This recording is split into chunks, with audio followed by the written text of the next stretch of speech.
Car पार ऐतिहासिक होगा क्योंकि आज इस डिबेट में यह तय हो जाएगा कि भारत के संविधान के साथ कौन खड़ा है और यह भी पता चलेगा कि अल कायदा और जवाहिरी वाली सोच के देश में कितने समर्थक हैं, क्योंकि हिजाब के विवाद में अब ओसामा बिन लादेन के आतंकी संगठन की एंट्री हो चुकी है।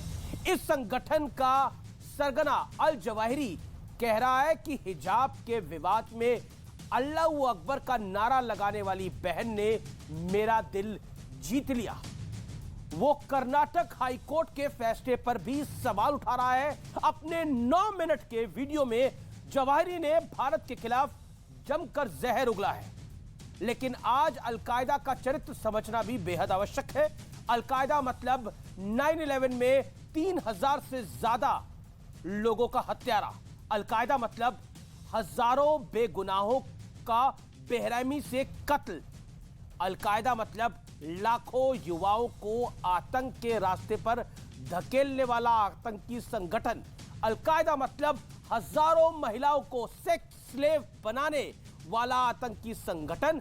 अलकायदा मतलब इस्लाम के नाम पर दहशत फैलाने वाला संगठन। और अब यह आतंकी संगठन भारत जैसे लोकतंत्र पर सवाल उठाने की हिम्मत कर रहा है। लेकिन आज एक बात गौर करने वाली है कि हिजाब विवाद पर फैसला सुनाते हुए हाई कोर्ट ने कहा था कि कोई अदृश्य हाथ भारत में सौहार्द और शांति के खिलाफ साजिश रच रहा है। तो क्या यह अदृश्य हाथ अल कायदा का ही है? आज इसी पर होगी सबसे बड़ी बहस। हिजाब के पीछे, हिजाब वाले विवाद के पीछे, हिजाब वाले जिहाद के पीछे कोई और नहीं अदृश्य हाथ था। वो अल जवाहिरी का अदृश्य हाथ था। ओसामा बिन लादेन के आतंकी संगठन अल कायदा का अदृश्य हाथ था।